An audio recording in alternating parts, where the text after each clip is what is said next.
All right, you boys and girls, the time has come to talk about the TPS sensor, also known as the Scion TC tire sensor. That annoying light, we're gonna make it appear one more time for you guys. That annoying light right there, when I talk about it. So stay tuned.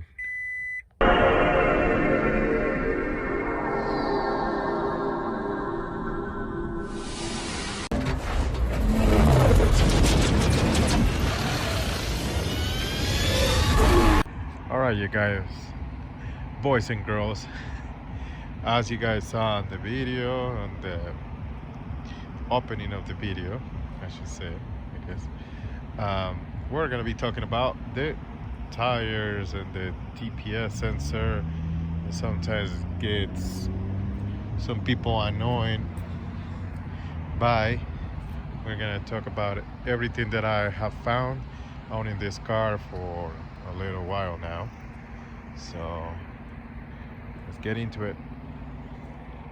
Okay, so first things, I'm gonna be telling you guys how to address the problem and the solutions that you can do with this issue.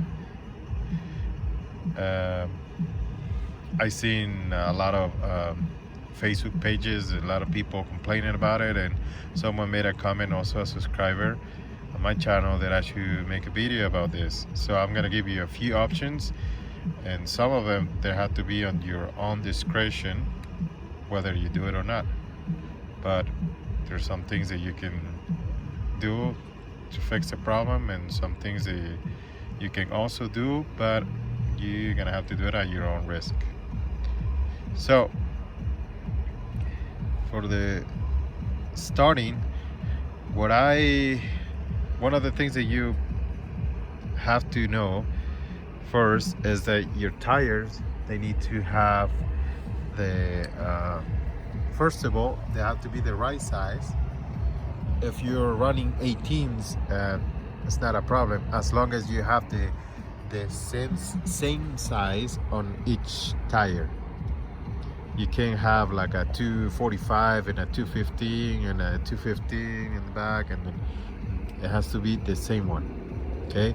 And then also the tread of the tire has to be the same in front and back. And if it's not the same, you need to do a rotation, which the rotation will be like this is explained in the manual. It's coming straight from the manual, the Scion manual. Front goes straight to the back, and the ones in the the back goes straight to the front, and obviously the front ones go straight to the back. You don't have to do an X on it, like cross them. It just goes straight. For example, if your tire is a little bit wear, has a little bit of wear more than the rear ones, then that means that you have to place the rear ones in the front and the front ones in the back. Now I took that cap out of there because I'm gonna show you guys pressure on this thing. See if I can get it at a first try. Yeah, there we go. So as you guys can see, that's kind of like around 38, 39, something like that. That's how much air I have on each tire. All right, that's another thing that Scion says on the manual. It says that you have to keep the air even in all the tires. Like, I know you're not gonna have like perfect numbers, maybe, depending how you're doing it and what kind of equipment you have. But if you keep it around 36 or 38, around that, the TPS sensor will be okay with it. It's not gonna trigger, because if one is too low and the rest are high, the TPS is gonna trigger. If all of them are like between 36 and 38 and one is like 45, the TPS will also trigger. So keep that in mind. all tires have to be either 36, 38, or close to 40. No past 40. 40 is too much, and then you're gonna start having uneven wear on the tire. It usually starts from the back here. You you you're gonna be able to feel it. It's like it's gonna be uh, uneven. It's gonna be higher on the back here. It's gonna be higher than over here. Then you'll know that you have added too much air on the tire. So 38, 40 is the max. Don't go past 40. As a matter of fact, let's see what it says on the side of the door, shall we? All right, going back on the side of the tire, this is where we have. So let me explain you, for some of you that might don't know, that's the tire size right there for front and back. And then over here it says front 32 psi, rear 29 psi. Now you can have it in those rates, but usually on winter, if you have it at 29, it's gonna go lower than that, because the tire with heat expands, and then when it's cold it retracts. So you might want to have it higher than 29 in winter time, and then 32 I will do like a 35. That's also safe. And like I said before, you can go all the way to 38, close to 40, no past 40. Okay, that's my experience, and I haven't had any issues with tires doing that. So over here we have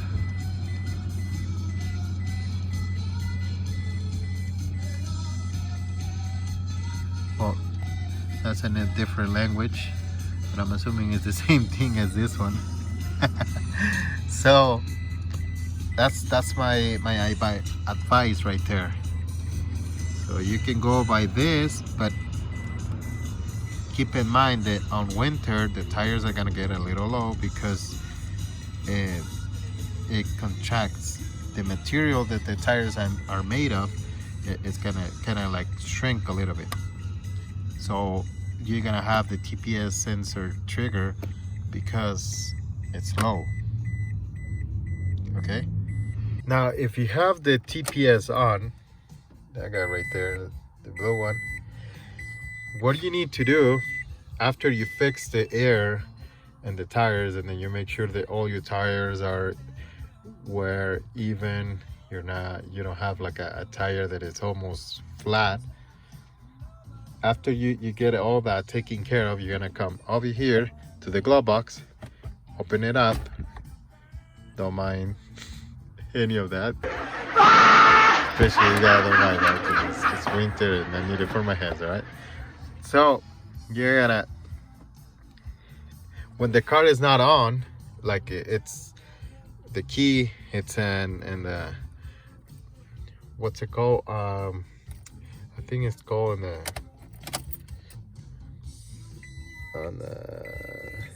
so let me explain it better. That's where you gotta keep the key on the on position. That's what I'm trying to say. Okay, so you need to keep it on an on position, and then after you open the glove box, you're gonna press this button right here, like counting till 10, like 10 seconds, and that will reset that light.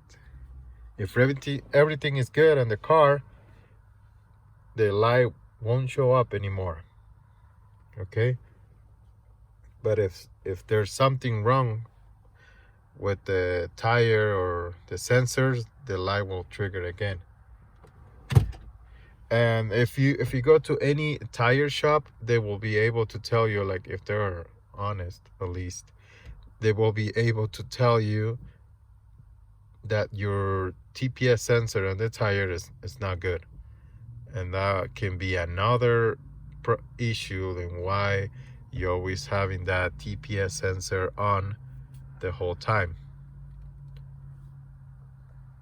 All right, so here's another tip.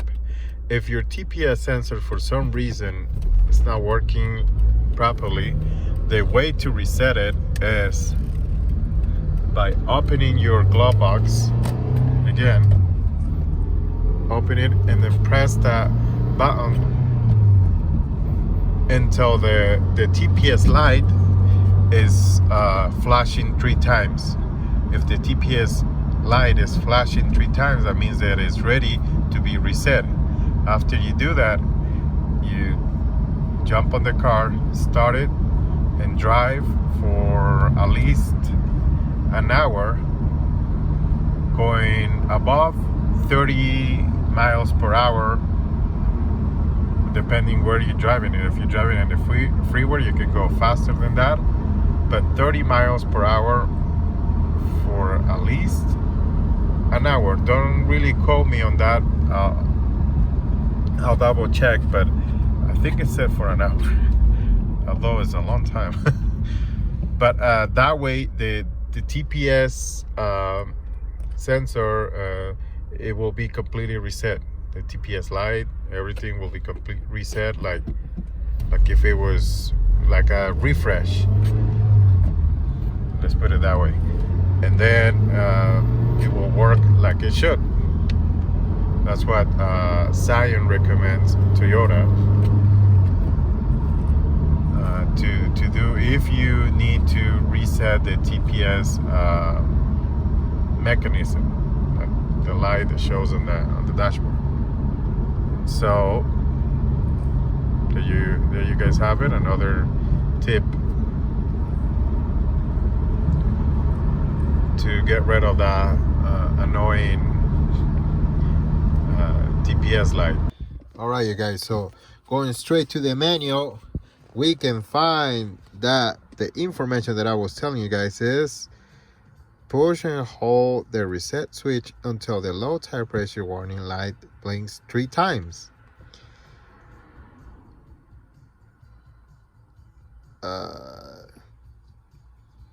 You guys see that? It says that you need to drive over 30 miles per hour for more than an hour. So I was right. More than an hour. An hour.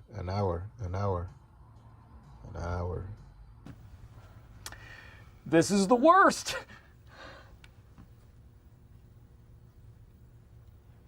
So basically, you just gotta have to plan a trip that is gonna take you an hour and drive somewhere far away for an hour, and that way you can justify this procedure right here, which is in the Scion TC manual.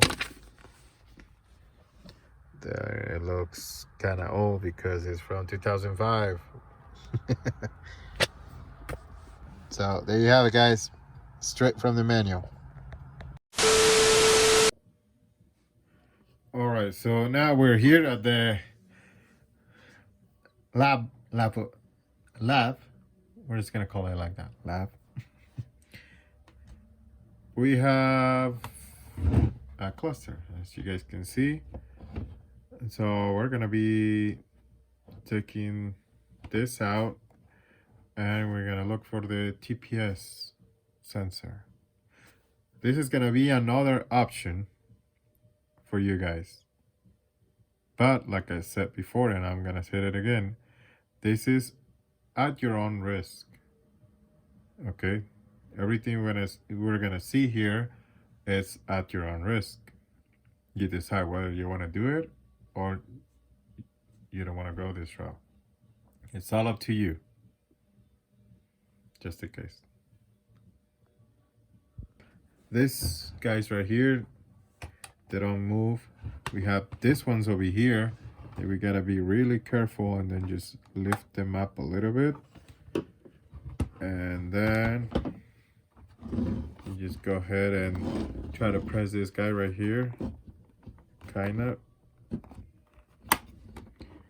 That's gonna be a little tricky, but with patience everything is possible, they say.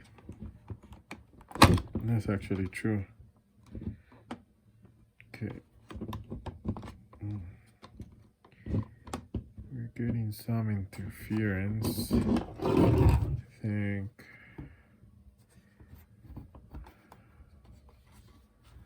From here on the top.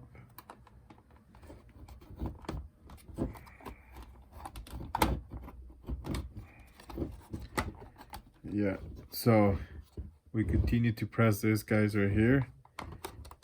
And as we press,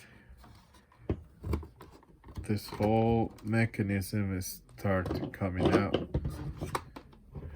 Right, so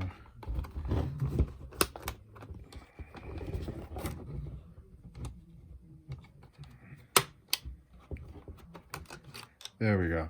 It's out. Okay, so with patience, you can get it out. All right. So if you don't have patience, that's one thing that you need to work on. Anyways, so if you guys can see it right there, that's the TPS sensor right there. Okay, we're not gonna remove this whole thing right here because we don't need to. It's not necessary. We're gonna be focusing only on this right here. Okay, so in a different YouTube video, I saw a guy using 2 spoons to remove this. So we're gonna do that. All right, so here I have 2 white spoons that I'm gonna be using. And so you just, from what I saw, you just put the spoons down here and then you press it up. This thing might fly away, just like that. It flew away. So, but now we have it out. That was the purpose of it. Now we retreat it. It's right here. Nothing happened to it. It's one piece. Okay, now we need to lift these 2 right here. You guys can see, yeah. Okay, and for that we're gonna need this tiny guy right here. So we're just gonna go ahead and lift one side,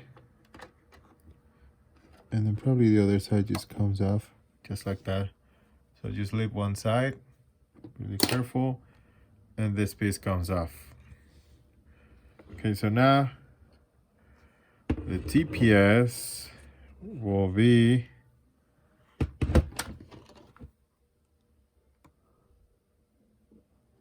this light right here. Where is it? Right here. This one right here. Okay. That will be your TPS indicator. Because that's not the sensor, it's just the indicator. Okay. Okay, so I mentioned a lot of times, and you guys probably getting sick of it, but if you're removing any of this, make sure you do it slow and with a lot of patience, because there's tabs right here you need to press, and then this whole thing is gonna come out, and then you can use the spoons tricks, the trick with the spoons to take this one's out, and this one over here comes out also. If you just wiggle it, it will come right out, and then you just gotta remove this like I show you guys. And then you're gonna have this right here. You gotta be really careful because it has like a lot of pins. You just get it out really careful.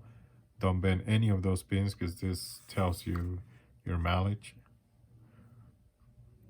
And so be careful when removing all this to get to the bore. That's why this whole thing needs to be removed to get to the bore, which is that one right there. That one right there. All right. And so after you get the board removed, what you're gonna do is you're gonna find a heat gun, something like this. That's the brand right there, in case you guys want one just like this.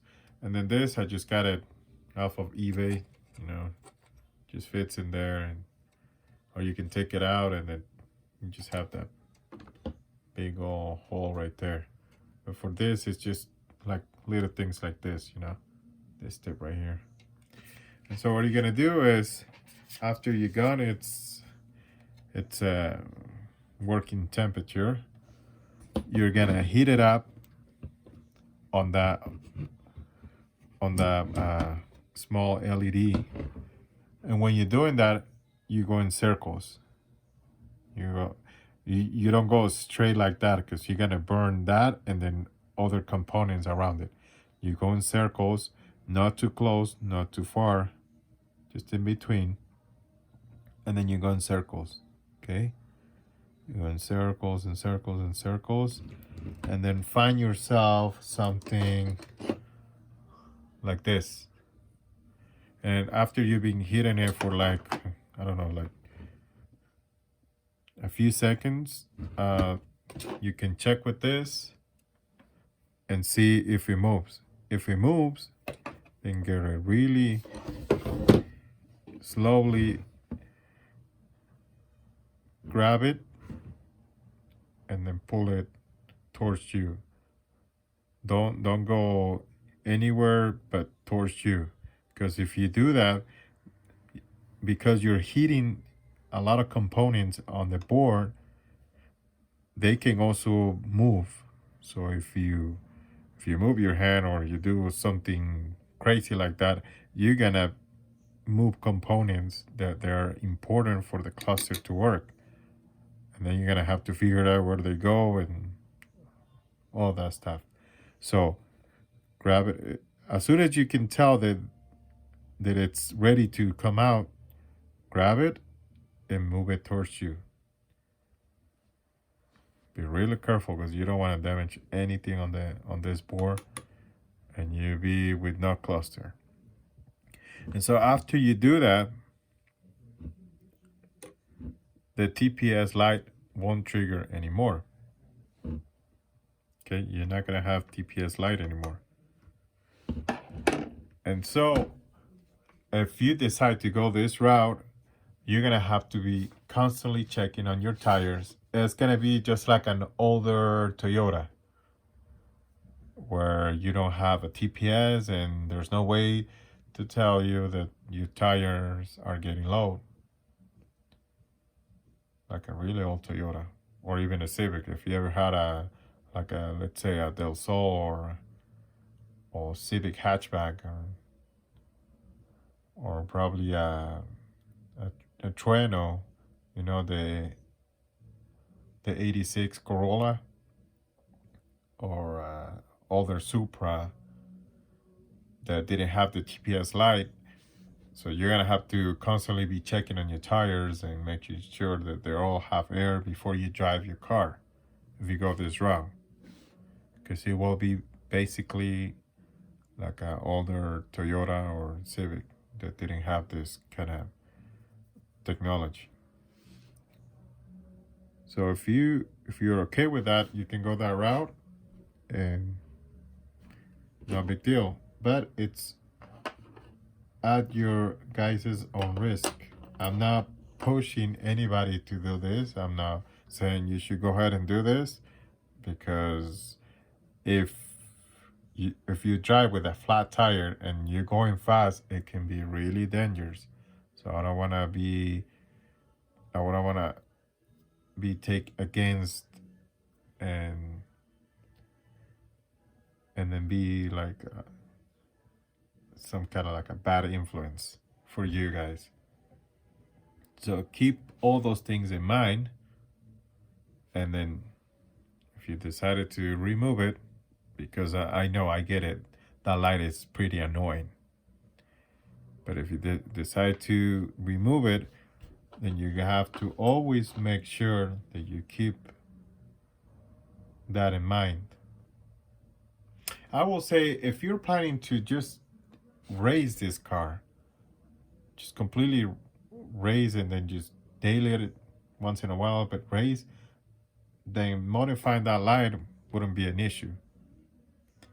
And if you're ever planning to sell the car, my suggestion will be to let the new buyer, the potential new buyer, know that the TPS light is being removed, so they'll be aware of it.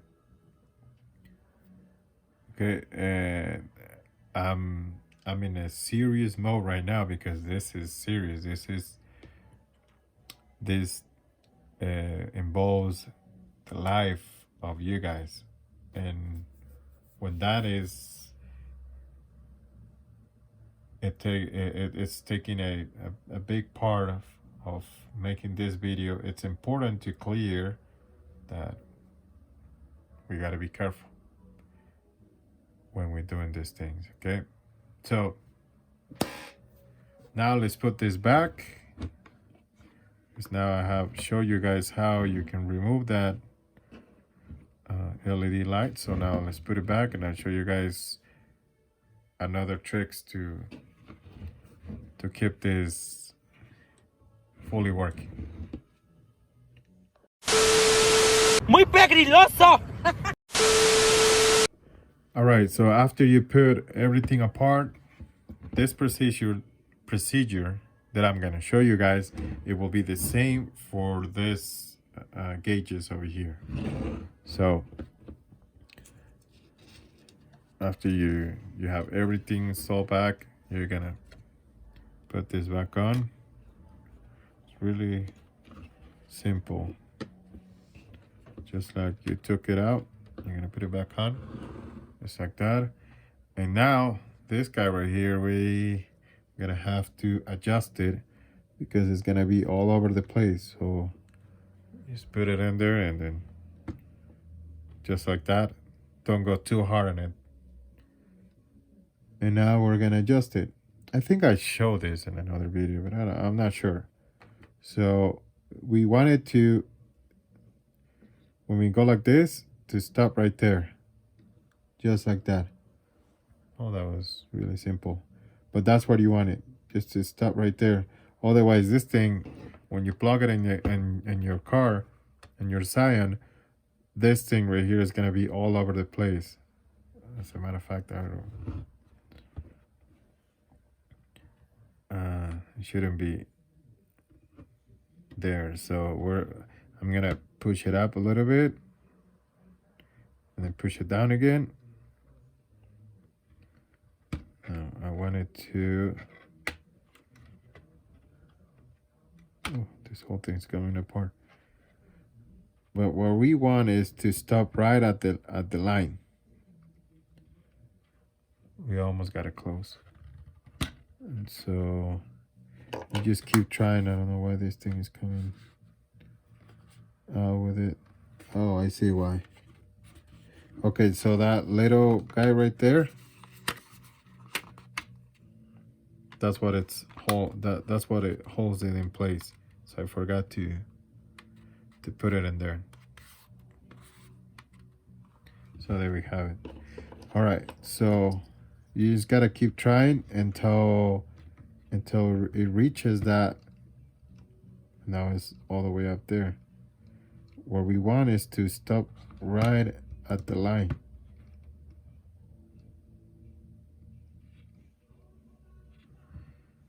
Right there.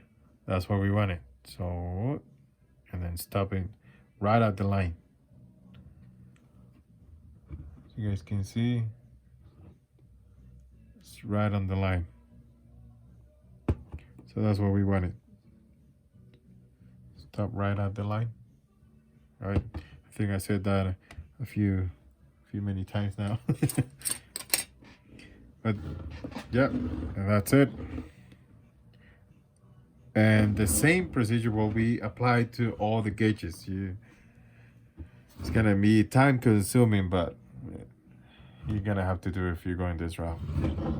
All right, so now we're just gonna put the plastic cover back on. If you have some dirt inside, this will be a good time to clean it. So, all right, so after you clean it up a little bit, just place it back in, align all those pins, and make sure that you don't destroy those two right there. So align it and then click this guys. Make sure that everything is in position before you go all the way, and make sure that these are not hidden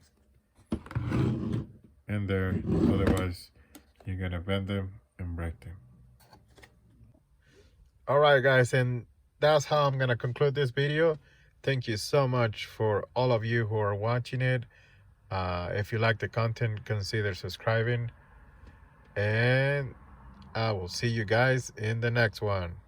Peace out and stay safe.